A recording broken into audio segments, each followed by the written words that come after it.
Morning, it's Audrey, Stitchy Witch 42. It's Monday, whatever the date is, 23rd of March. I thought that I would do another little video this morning because, when I did my last video, I was talking about social distancing. I work in a grocery store, and so I am considered one of the critical industry employees. We got paperwork so that we can drive back and forth to work because the grocery stores need to be open so people can get their groceries. People are not social distancing. I will tell you that. Our store is busy. Our store has been busy since this started. We have people who are lining up outside of our stores. We've changed our store hours. They're calling and complaining because we're not opening up at 6. We're opening up an hour later so people have time to stock the shelves. We are getting deliveries, and people are coming in and wiping us out on a daily basis. Stay home, people. If you need groceries, go and get them. Stop hoarding. Because guess what? None of the stores are going to take any of this stuff back as returns after the fact. Messages have come down from corporate that we will not accept people bringing back rolls of toilet paper or hand sanitizer or Clorox wipes or whatever it is that they hoarded. You bought it, you keep it. It doesn't expire. But the reason that I'm doing this video is because one of these people who is not socially distancing themselves may have exposed me to the virus Saturday at work. I'm not scared. I'm not thinking, oh my God, this is it, this is horrible, all the end of the world drama, and I'm certainly not doing this video as a pity me video. I am doing this one as a public service announcement. What happened Saturday is that I'm a bookkeeper. I work in a closed office in my store. And I had the door open. I was talking to two of my managers who were standing outside the office door when a customer came up, and she was screaming for a manager because she had seen one of our special needs courtesy clerks outside sneeze, wipe his nose with his hand, and then proceed to bring shopping cart back into the store. We have hand wipes at both entrances to our store so that people can wipe down their shopping carts. We have had them there for years. I get her concern. And we talk to him and we try to educate him and explain that, he can't do this. So later on, this woman approaches the counter and I go out to help her, and I had not seen the woman before, but she identified herself as the woman who'd made the complaint. And I want to tell you what this woman was wearing. She had on a heavy coat. She had on driving gloves. She had on a face mask covering her chin. Not her mouth, not her nose, her chin. And the only reason I know it was the same woman as before is because she told me that's who it was.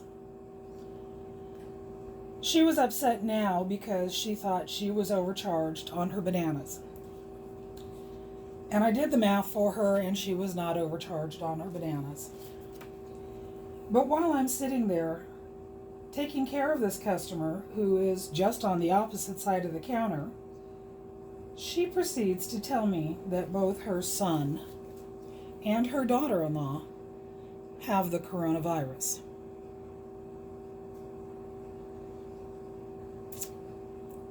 Working in retail, we're not allowed to say a lot of things to customers. We're taught to bite our tongue and keep it back. And I want you to know it took everything I had not to scream at this woman. If you have family members with the virus and you're out and about and you have this mask on, which is covering your chin and does absolutely no good whatsoever, why are you in my store? And if you're wearing a mask, why aren't you wearing it correctly? I am not overly concerned that I have been exposed. I don't know where her son and daughter-in-law live. I don't know how recently she saw them. I just don't know. Stay home, people. This isn't something to be laughed at.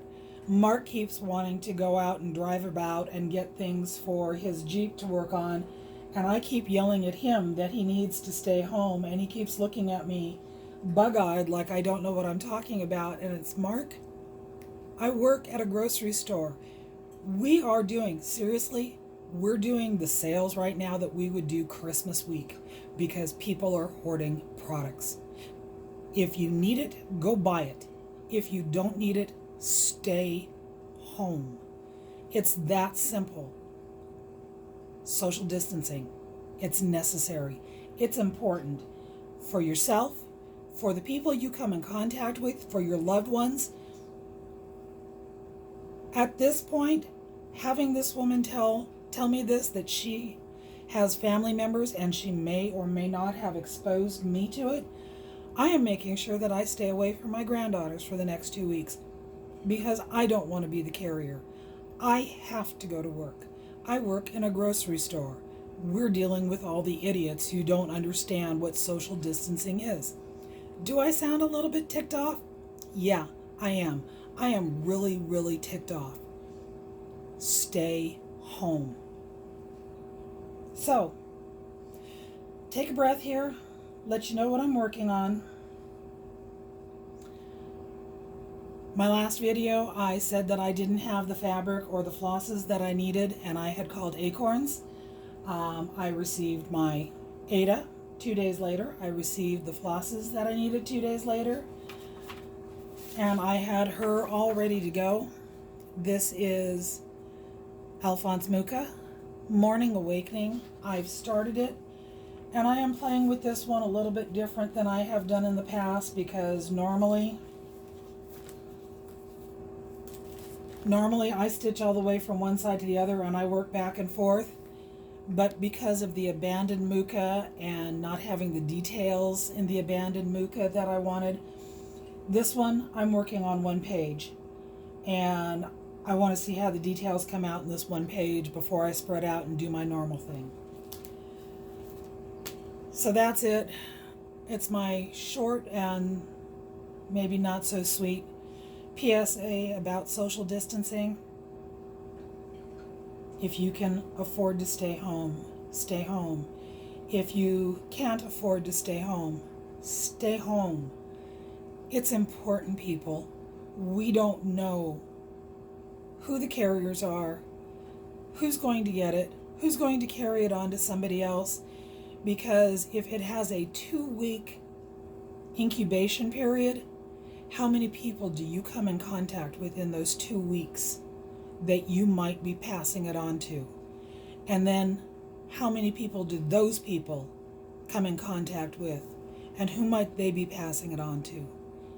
Stay home. Stitch. Clean your house. Play in your garden. Stay home. Live long and stitch on, everyone. Until next time, this is Audrey, Stitchy Witch 42, staying home whenever I can.